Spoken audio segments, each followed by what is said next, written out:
दगड़ियों, पृथ्वी पर युद्ध हमेशा चलते रहते हैं। दो प्रकार के युद्ध होते हैं। ये एक युद्ध जो दिखाई नहीं देते और दूसरे प्रकार के युद्ध जो दिखाई देते हैं। अगर गहराई से देखें तो दोनों प्रकार के युद्धों के पीछे जो ताकतें होती हैं वो दुनिया में रईसों की ताकतें होती हैं, जिसको आप कॉरपोरेट कहते हैं। बड़े रईसज़ादे लोग, उनके बीच में एक संघर्ष होता है, दुनिया में व्यवसाय पर कब्जा करने का संघर्ष। और इसी व्यावसायिक कब्जेदारी के संघर्ष की परिणतियां युद्ध होते हैं और महायुद्ध भी होते हैं। जो व्यावसायिक युद्ध हैं, जो दिखते नहीं हैं, वो भी पृथ्वी को बहुत नुकसान पहुंचाते हैं। और जो खुले युद्ध हैं, जिसमें बम होता है, तोप होते हैं, गोले होते हैं, जल थल नभ की सेना होती है, रण होता है तो रणनीतियां भी होती हैं, वो दिखते हैं। नुकसान ये भी बहुत पहुंचाते हैं। इधर अगर हम 2.5 साल 3 साल के बीच में पृथ्वी पर नज़र दौड़ाएं तो हमको कुछ युद्ध दिखाई देते हैं जो ताकतवरों और कमजोरों के बीच में थे। पहला युद्ध रूस और यूक्रेन के बीच में। निश्चित रूप से रूस ने युद्ध की शुरुआत की, लेकिन जो शुरुआत का कारण था वो चौंकाने वाला था कि जब रूस को लगा, विश्व की बहुत बड़ी शक्ति को लगा कि उसके बगल में उसके दुश्मन आकर बैठने वाले हैं जो उसको नुकसान पहुंचा सकते हैं, तो उसने कहा यूक्रेन को निपटा देते हैं और उसने यूक्रेन पर आक्रमण किया।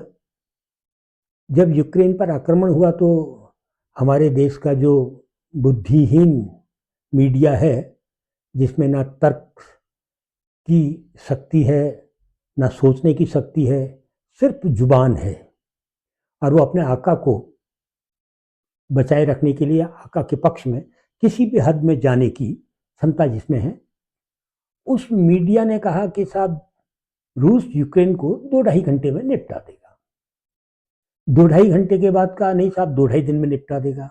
2-2.5 दिन के बाद कहा गया कि 2-2.5 हफ्ते में निपटा देगा। और 2-2.5 हफ्ते के बाद अब 2-2.5 साल पूरे होने को हैं। युद्ध दोनों देशों के बीच में चल रहा है। ना पुतिन और ना जेलेंस्की, दोनों समझौता करने के मूड में नहीं है। पुतिन ताकत है और अपनी आत्मरक्षा के लिए प्रतिबद्ध भी है। वो चाहता है कि अगर यूक्रेन में नाटो के देशों की सेनाएं आकर बैठ गई, यदि यूक्रेन नाटो के कब्जे में चला गया तो उसके देश को बहुत बड़ा नुकसान कभी भी हो सकता है।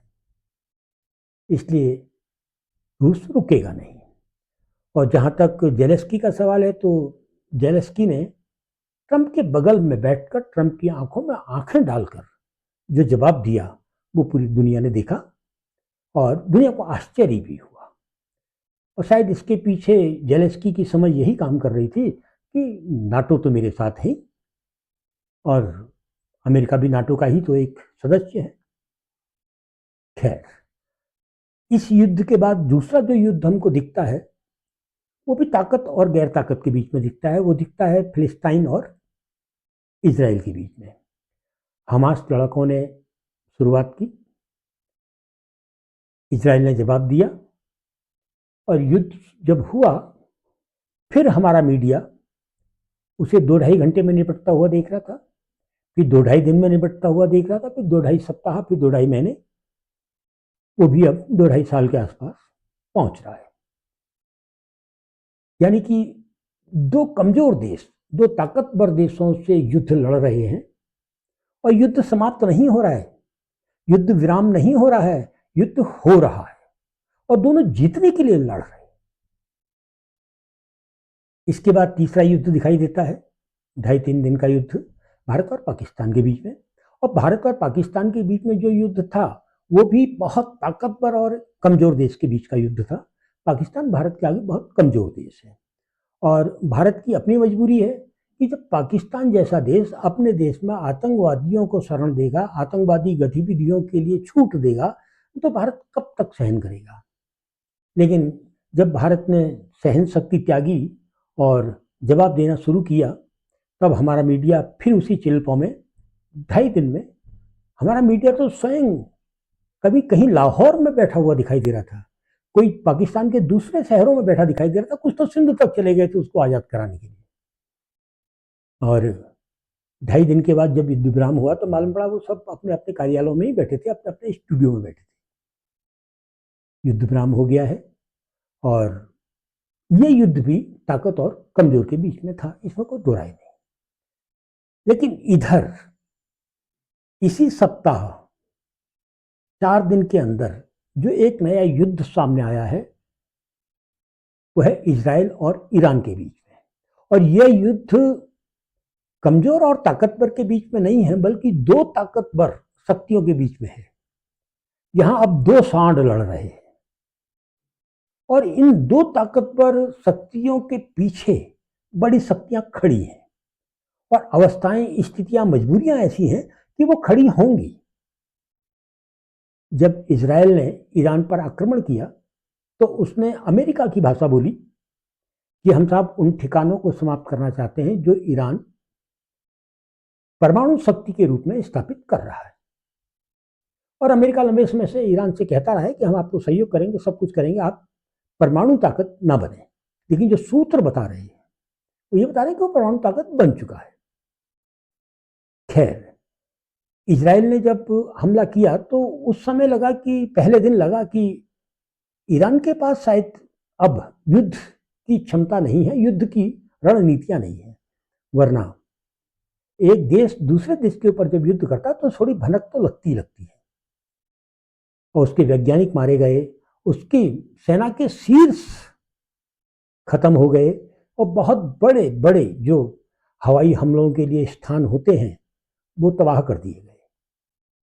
लेकिन 24 घंटे के अंदर ही ईरान ने जवाबी कार्यवाही में जो कुछ किया, तेल अवीव जो राजधानी है इजराइल की, उसको एक तरीके से नेस्तनाबूद कर दिया है। और ये उम्मीद ना अमेरिका को थी और ना ही इजराइल ने तो सपने में भी नहीं सोचा होगा कि ईरान प्रति कार्यवाही जो करेगा इतनी तीव्र करेगा, शायद नहीं सोचा, और सोचा अमेरिका ने भी नहीं था। तो साफ दिखाई देता है कि ईरान लंबे समय से एक कोशिश में था कि अमेरिका के अंदर जो इजराइल की ताकतवर लॉबी है, ये पूरा विश्व जानता है कि अमेरिका में इजराइल लॉबी बहुत ताकतवर है, इतनी अधिक ताकतवर है कि वो कई बार तो अमेरिका से फैसले लेने में मजबूर कर देती है। पीछे की ओर मुड़कर देखते हैं तो वाडेन साहब सीधे सीधे इजराइल के इशारों पर चलते हुए दिखाई देते हैं। ट्रंप साहब पूर्व के 5 साल और वर्तमान इजराइल के आगे पीछे दौड़ते हुए दिखाई देते हैं, इजराइल के पक्ष में सीधे तन कर खड़े हुए दिखाई देते हैं।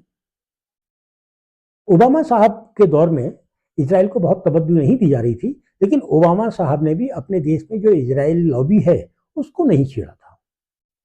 सबको मालूम है कि अमेरिका में जो गन लॉबी है, जो इजराइल लॉबी है, वो बहुत ताकतवर है। और ईरान इस बीच में हमास और इजराइल युद्ध के बहाने अमेरिका में इजरायली लॉबी को कमजोर करने के पूरे प्रयास कर रहा था। इस बात को इजराइल भी समझ रहा था और इस बात को अमेरिका भी समझ रहा था, ट्रंप भी समझ रहा था। इसलिए ट्रंप की भी भाषा ईरान को लेकर तल्ख थी और इजराइल की भाषा भी तल्ख थी। और अमेरिका में प्रभाव भी पड़ रहा था। अमेरिका का जो आवाम है वो भी इस बात को अब समझने लगा था कि इजरायली लॉबी अगर अमेरिका में हावी रही, ताकत में रही, तो अमेरिका को बहुत बड़ा नुकसान इसका होगा।